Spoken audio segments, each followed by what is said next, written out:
di bagian tambahan ini, mari kita lihat tentang konsep kemarahan itu sendiri. Allah yang lambat marah, artinya Allah juga dapat apa? Marah. Apa itu artinya? Marah itu, kemarahan tersebut, apakah itu hal yang positif atau negatif? Bagaimana itu bisa menjadi hal yang positif? Dan bagaimana itu yang negatif, marah yang negatif? Nah, kata marah atau dalam bahasa Inggris itu anger. Menurut Merriam-Webster dikatakan a strong feeling atau perasaan tidak senang yang kuat, yang biasanya antagonistik terhadap atau melawan sesuatu. Kita menyebabkan kita apa? Akan apa? Antagonistik terhadap orang atau sesuatu yang apa? Yang kita marahi tersebut, ya. Dan kita sudah pernah dan kita akan pernah menyelidiki sedikit tentang kemarahan ini, ya. Artikel yang terbaru yang dapat saya peroleh, ya, dari Atlantic Behavioral Health katakan mengapa orang memiliki masalah kemarahan dan bagaimana kita menelusuri akar daripada kemarahan tersebut. Nah, dalam artikel ini dia katakan, mari kita melihat, ya, bagaimana itu, apa yang menyebabkan orang itu marah, ya. Di artikel ini dikatakan bahwa perjalanan menuju manajemen supaya Anda dapat mengatur, ya, mengurus kemarahan Anda, perjalanan menuju manajemen kemarahan yang efektif, itu dimulai dengan mengidentifikasi apa yang membuat kita itu marah. Anda harus dapat merenungkan, kenapa saya orangnya pemarah, kenapa saya suka marah-marah. Anda harus menyadari bahwa Anda sedang marah atau tukang marah, ya. Yang pertama Anda harus lihat itu, kenapa saya marah? Kenapa saya marah? Nah, terkadang pemicu kemarahan kita itu adalah bersifat eksternal, sesuatu yang terjadi dari luar, apa yang kita tidak lakukan atau kita tidak kuasai, tapi diberikan kepada kita dari luar. Nah, itu yaitu misalnya tekanan atau stres, ya, dan tantangan kehidupan sehari-hari, ya. Tantangan kehidupan sehari-hari, ada orang anak kita mungkin yang nakal dan lain sebagainya, atau rintangan yang diberikan kehidupan kepada kita. Jadi eksternal. Ya, sesuatu yang orang perbuat terhadap kita atau sesuatu terjadi kepada kita. Tetapi selain itu ada juga yang internal, ya. Ada yang terjadi dari dalam diri kita sendiri. Apa misalnya? Di lain waktu, akar daripada kemarahan kita itu terkubur di dalam masa lalu kita. Dalam trauma-trauma yang belum terselesaikan, yang terus menghantui kita. Pada saat Anda masih kecil, ada yang melecehkan Anda, ada yang menyakiti Anda, ya. Perlakuan yang begitu keras terhadap Anda, dan itu membuat Anda kesal dan terus marah. Itu Anda tidak mengampuni orang yang bersalah kepada Anda. Itulah trauma yang belum terselesaikan yang terus menghantui kita dan menyebabkan kita ingin balas kepada orang yang pada saat kita waktu kecil kita tidak bisa balas. Sekarang kita bisa balas mungkin kepada orang lain yang kita marah-marahi, ya. Dan terkadang, menurut artikel ini, dan terkadang kemarahan merupakan gejala dari kondisi kesehatan mental kita. Itu dari internal. Misalnya kita yang ada masalah-masalah yang dari mental kita ataupun kecanduan-kecanduan kita dan lain sebagainya. Itu menyebabkan apa? Masalah dari dalam diri kita yang menyebabkan kita gampang marah, ya. Yang terwujud kemudian kondisi merupakan kondisi kesehatan mental yang terwujud sebagai peningkatan sifat mudah tersinggung dan agresi, ya. Dan di dalam artikel ini, kalau kita baca seterusnya, ya, dikatakan ada beberapa pemicu umum kemarahan. Nomor satu adalah situasi yang membuat kita tegang, seperti stres. Stres di tempat pekerjaan, kita dituntut untuk apa? Buat ini, kita tidak terlalu sanggup untuk bikin situasi yang menegangkan. Atau merasa tidak dihargai, diperlakukan kita dengan tidak adil. Ketidakadilan, ya. Hati kita terluka oleh sebab kita tidak dihargai. Hati kita terluka saat kita diperlakukan tidak adil, hak-hak kita yang dilanggar. Atau dikritik, atau kita dihakimi, marah kita, balas kita ingin. Nah, kalau orang itu yang kritik kita, menghakimi kita, ini orang yang lebih tinggi, lebih penting, wah, mungkin kita tidak marah pada orang tersebut, takut gitu, ya. Kita hajarlah, kita punya keluarga yang gampang, mungkin lebih tersasaran, yang lebih lunak untuk dihantam dan lain sebagainya. Itu dapat terjadi saat kita dikritik dan dihakimi. Saat kita merasa terancam atau diserang, ya, terancam, kok pekerjaan saya ini sedang diancam akan saya diberhentikan dari tempat pekerjaan. Dan ini menyebabkan kita dapat marah-marah pada saat kita pulang dan lain sebagainya. Frustrasi atau kekecewaan. Frustrasi karena apa yang saya buat tidak berhasil, kecewa dan lain sebagainya. Itu menyebabkan kita dapat marah. Rasa sakit atau ketidaknyamanan fisik. Orang yang memiliki rasa sakit, ya, pusing-pusing, ya, ada masalah fisik mereka, itu gampang juga pemicu marah, ya. dapat menjadi satu pemicu daripada kemarahan. Marah itu juga terjadi karena masalah-masalah yang belum terselesaikan saat kita masih kecil dan lain sebagainya. Dan itulah pemicu-pemicu daripada kemarahan. Dan kita semua seringkali terjatuh ke dalam apa? Kemarahan-kemarahan disebut oleh pemicu-pemicu seperti ini ya. Nah, pertanyaannya, apakah marah itu dosa? Apakah marah itu apa? Dosa ya. Yang pertama yang kita bisa lihat, tentu saja marah itu berbahaya. Mungkin belum kita akan bahas tentang dosa ya, kita akan masuk ke situ. Tapi marah itu apa? Berbahaya, tidak bagus, tidak baik ya. Orang yang marah atau dimarah-marahi itu juga perasaannya jadi rusak semuanya ya.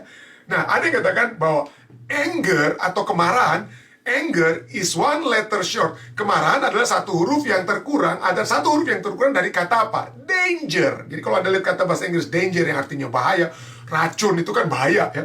Nah, jadi orang ada buat amaran danger. Nah, kemarahan itu sedikit apa itu? Kurangi saja kata D itu, maka itu sudah menjadi apa? Bahaya. Kemarahan itu adalah satu apa? Hal yang bahaya ya. Hal yang bahaya untuk dapat terjadi.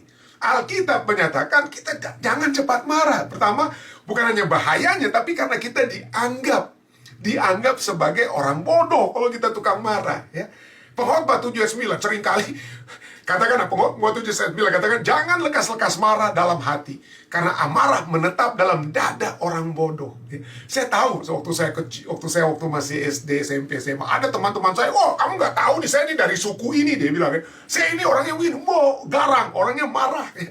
Gampang marah, dan itu seakan-akan itu gampang marah itu jagoan itu kalau kita gampang marah ya. Kalau kita suka marah-marah berarti saya itu ada wibawa ya. Saya ada wibawa dan lain sebagainya. Tapi sesungguhnya ya, firman Tuhan katakan orang yang cepat marah itu adalah orang yang apa? Orang yang bodoh ya. Orang yang bodoh. Nah, dari pertanyaan ini mungkin ada yang katakan, pendeta, siapa yang suka lebih marah? Ini laki-laki atau perempuan ini yang suka lebih marah? Nah, kalau kita lihat di Alkitab ini, misalnya ada kata dalam Amsal 29:22, si pemarah menimbulkan pertengkaran dan orang yang lekas gusar banyak pelanggarannya. Nah, si pemarah di dalam bahasa Indonesia ini tidak ketahui ini laki-laki atau perempuan ya. Tapi kalau kita lihat dari bahasa aslinya dan juga dari apa? Dari bahasa Inggris misalnya dikatakan apa? An angry man, laki-laki pemarah. Jadi pemarah itu laki-laki juga pemarah, siapa saja nanti kita akan lihat juga ya. Si pemarah atau laki-laki pemarah itu apa dikatakan? Menimbulkan pertengkaran dan orang yang lekas gusar banyak pelanggarannya. Laki-laki pemarah menimbulkan pertengkaran, dan laki-laki yang lekas gusar banyak pelanggarannya. Nah, kalau kita lihat ada dua kata, pemarah itu dari kata af. Af itu arti orang marah itu apa? Berhubungan dengan hidung ya. Berhubungan dengan lubang hidung atau apa? Wajah. Makanya seperti saya katakan tadi, bahwa pada saat orang marah seringkali dalam film-film kartun atau apa, waduh, hidungnya itu seperti keluar asap gitu ya, atau hidungnya merah gitu, hidungnya besar, merah dan lain sebagainya. Karena itulah marah dan lubang hidung itu ada dari satu kata dalam bahasa apa? Bahasa Ibrani. Bukan itu saja, lekas gusar ya. Lekas gusar itu dari kata kemah, yang artinya apa? Panas, amarah, racun, berbisa, dan apa? Murka. Jadi itulah sebabnya kata marah itu adalah suatu hal yang beracun, yang berbisa, membunuh ya, panas dan lain sebagainya. Jadi hati-hati kalau laki-laki itu dapat apa? Menjadi apa? Pemarah, karena kita dapat menjadi orang yang seperti ular yang memiliki bisa yang beracun, bisa yang beracun ya. Apa hanya laki-laki? Wah, ajaran kita kemudian kata, kalau kita bisa lihat ya, dalam Amsal 21 ayat 19 katakan apa? Lebih baik tinggal di padang gurun daripada tinggal dengan perempuan yang suka bertengkar dan pemarah. Jadi bukan hanya laki-laki, artinya seluruh umat manusia, baik laki-laki maupun perempuan, kita dapat menjadi pemarah. Kita dapat menjadi, dan kalau perempuan pemarah, katakan lebih baik tinggal di padang gurun daripada tinggal dengan apa? Dengan seorang wanita atau perempuan yang suka bertengkar dan pemarah. Kenapa? Karena kalau orang marah, dua-duanya marah, maka perang dunia itu ya. Jadi salah satu itu harus apa? Cari damai itu, pergilah ke padang gurun ya. Kenapa? Karena di padang gurun itu lebih tenang ya. Tidak akan kita dapat merenungkan. Mungkin kita yang laki-laki ini dapat berpikir, aduh saya udah buat salah apa ini. Jadi gantinya kita adu mulut ya. Kalau dua-dua orang itu sama-sama berada di satu tempat, maka rame kan. Jadi salah satu, khususnya laki-laki itu harus apa? Pergi dulu lah, merenungkan kenapa dia sampai salah. Bukan hanya ini, bukan hanya ke padang gurun ya, bukan hanya cari tempat yang apa, tenang begitu ya. Dalam Amsal 25 ayat 24 dan 25 juga katakan, lebih baik tinggal pada sudut sotoh rumah, atap orang-orang di zaman Yesus atau zaman Alkitab itu tempat mereka apa, buat apa, jemur hasil apa gandum mereka dan lain sebagainya. Jadi bukan pakai atap seperti yang kita pikir saat ini ya. Jadi rumah zaman dulu itu tempat juga untuk mengasuh, untuk juga dapat tidur siang dan lain sebagainya. Itu dapat terjadi di soto rumah. Jadi katakan apa? Lebih baik tinggal pada sudut soto rumah daripada diam serumah dengan perempuan yang suka apa? Bertengkar. Seperti air sejuk bagi jiwa yang dahaga, demikianlah kabar baik dari negeri yang jauh. Apa artinya ini? Apa artinya? Jadi sekali lagi, kalau ada pertengkaran dan lain sebagainya, jangan pada saat yang bersamaan marahnya itu apa? Kita sering kali kita semua, jujur saja ya. Pada saat kita marah, kita ingin membenarkan diri kita, maka kita jadi ribut dua-duanya. Tapi mungkin ada baiknya yang satu itu pergi dulu lah, keluar dulu lah, ya istilahnya ya. Saya bukan mengajar kita untuk langsung tidur di sofa atau di kamar sebelah dan lain sebagainya. Tapi artinya jangan sampai adu mulut pada saat bersama. Itu ajaran Alkitab ya. Ajaran Alkitab. Nah, apa hubungannya daripada kedua ayat ini? Kenapa lebih seperti apa? Air sejuk bagi jiwa yang dahaga, demikianlah kabar baik dari negeri yang jauh. Di ayat yang ke-25, apa artinya? Nah, artinya adalah bahwa kabar yang baik, kata-kata yang baik dari negeri jauh itu dapat menyejukkan jiwa. Dari jauh saja bisa menyejukkan jiwa. Seharusnya kata-kata yang keluar dari orang yang dekat dengan kita, atau kita yang dekat dengan orang, kita semua, ya dengan kata lain kita semua, haruslah kata-kata kita itu selalu yang menyejukkan ya. Haruslah kata-kata kita itu adalah yang menyejukkan ya. Yang membuat damai, yang membawakan kedamaian ya. Itulah yang seharusnya terjadi dari kedua pihak, baik laki-laki maupun perempuan ya. Dan itulah sebabnya di dalam Amsal 31 ayat 26 berbicara tentang wanita yang dapat memberikan perkataan yang bijak, yang menyejukkan ya. Dalam Amsal 31 ayat 26, di situ sebenarnya bicara tentang sang wanita ya. She opens her mouth. Dan wanita tersebut tentang wanita yang bijak. Dari Amsal 31 bicara tentang wanita yang bijak ini ya. Wanita yang bijak itu, ia membuka mulutnya dengan hikmat. Pengajaran yang lemah lembut ada di lidahnya. Itulah kehendak Tuhan. Ya, itulah kehendak Tuhan, ada apa?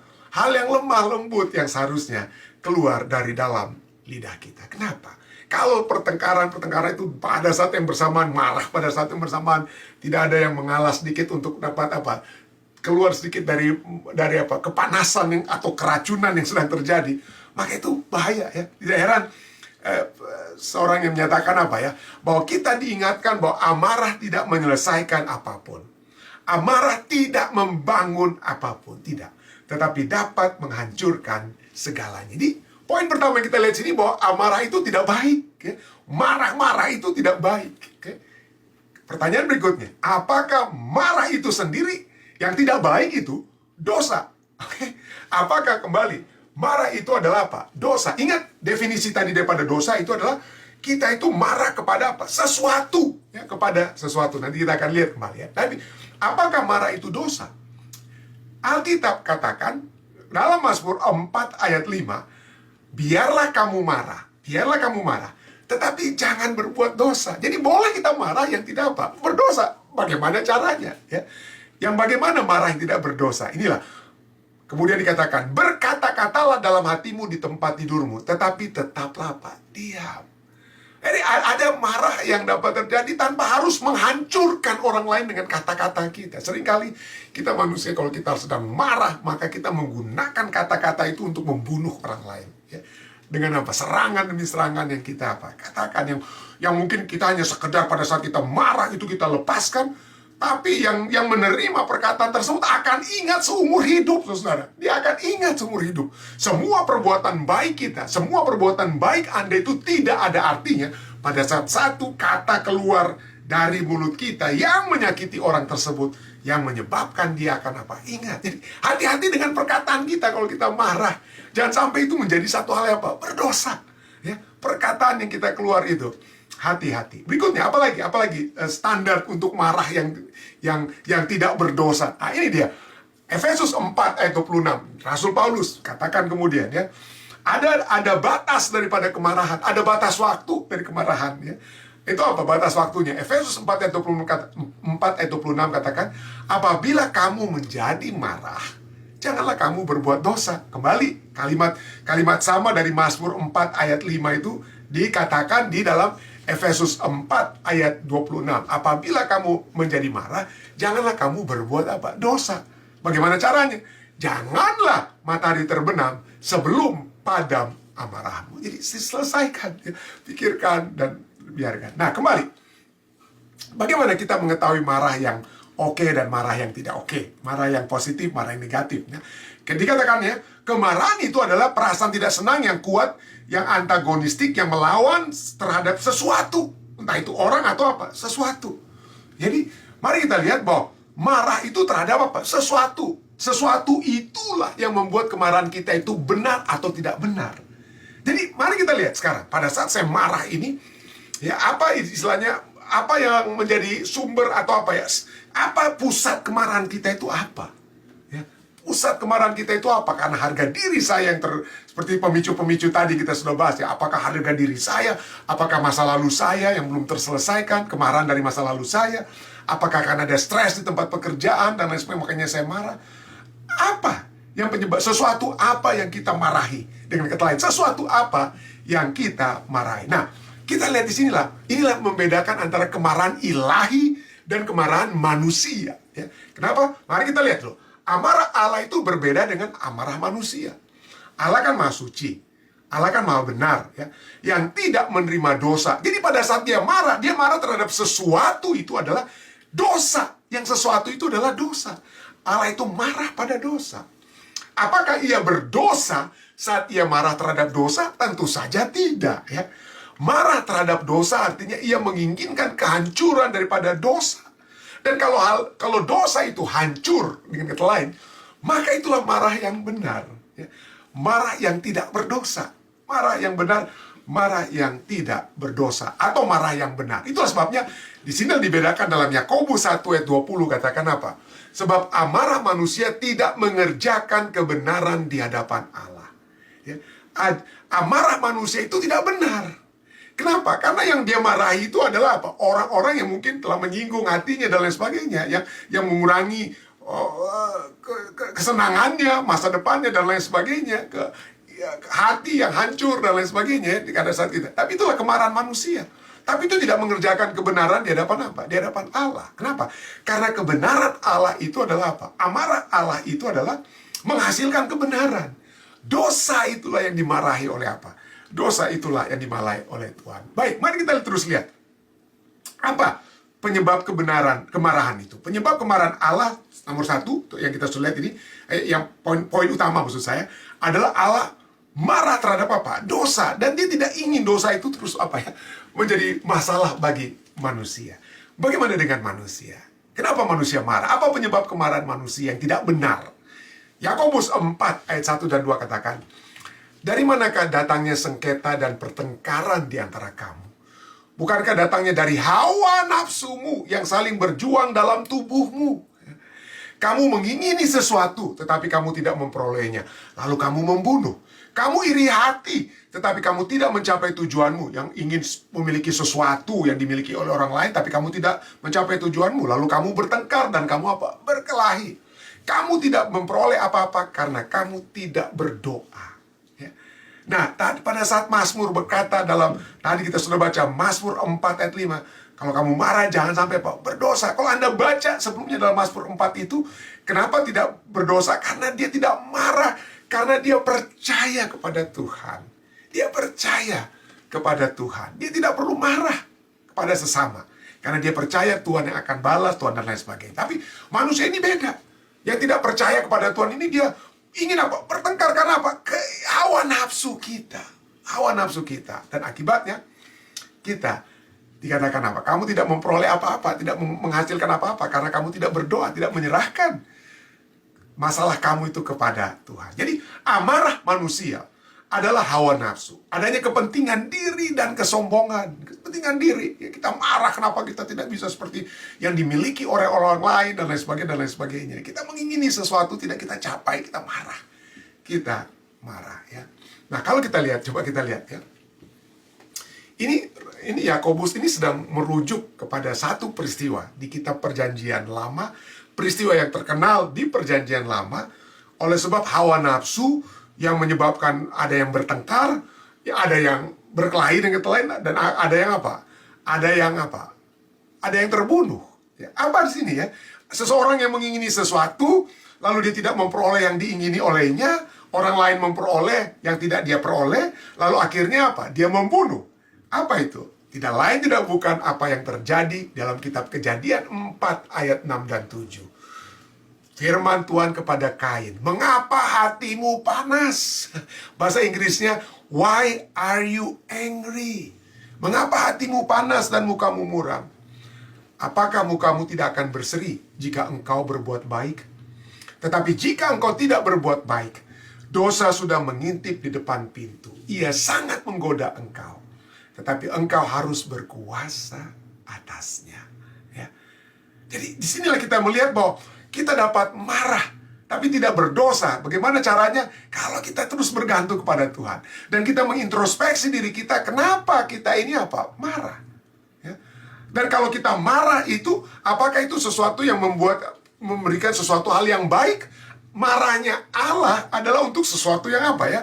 Sesuatu yang baik ya. Marahnya Allah suatu baik. Dia ingin manusia itu selamat. Dia tidak ingin ada yang binasa. Dia marah terhadap dosa. Dia menegur manusia yang berdosa. Hei, tinggalkan dosamu. Tinggalkan dosamu. Dia menghasilkan kebaikan. Tetapi kemarahan manusia tidak menghasilkan kebaikan. Itulah sebabnya Allah berkata kepada Kain, tetapi jika engkau tidak berbuat baik, ya, kalau saya marah kepada istri saya, kalau saya marah kepada anak-anak saya, atau Anda marah kepada suami atau anak-anak Anda kepada orang tua Anda, apakah tujuannya itu baik? Atau kita merasa, aduh, harga diri saya tersinggung dan lain sebagainya. Karena Anda ada apa ya? Ada yang kita merasa dikurangi dari kita. Allah kan Allah yang memiliki segala sesuatu. Tidak ada yang mengurangi Allah. Tapi dia marah. Allah yang marah adalah karena dia tidak ingin ada yang binasa. Itulah sebabnya dia marah terhadap dosa. Dia marah terhadap dosa. Tetapi dia mau supaya kita apa? Bergantung kepada dia. Pada saat kita marah, jangan sampai matahari terbenam. Pada saat kita marah, biarlah kita marah dengan apa? Bergantung kepada Tuhan. Itulah sebabnya kembali kepada Mazmur 4 ayat 5. Tadi kita sudah baca. Biarlah kamu marah tetapi jangan apa? Berbuat dosa. Berkata-katalah dalam hatimu, introspeksi dirimu dalam dirimu sendiri, di tempat tidurmu dan tempat lain. Tetapi tetaplah diam. Pikirkanlah, apakah saya sedang marah untuk satu hal yang baik? Kalau saya marah terhadap istri saya, kepada anak-anak saya, kepada orang tua saya, apakah karena saya ada yang ingin terjadi yang baik? Ya, karena ada dosa yang seharusnya tidak terjadi. Dan kalau itu yang menjadi apa? Kalau itu menjadi tujuan kita, hal yang baik, hal yang benar, karena kita marah adanya keberdosaan, silakan marah dengan kata lainnya. Silakan apa? Silakan marah. Itulah marah yang tidak berbuat dosa. Allah kita adalah Allah yang marah terhadap dosa. Dan tentu saja dia bukanlah Allah yang berdosa. Kiranya ini dapat membawa kita untuk dapat merenungkan ya, pada saat kita marah. Adakah itu untuk suatu hal yang baik? Adakah itu untuk sesuatu yang membawa kita kepada kebenaran? Kiranya itu menjadi bagian kita semua ya. Saya bawa ini dalam nama Yesus. Amin.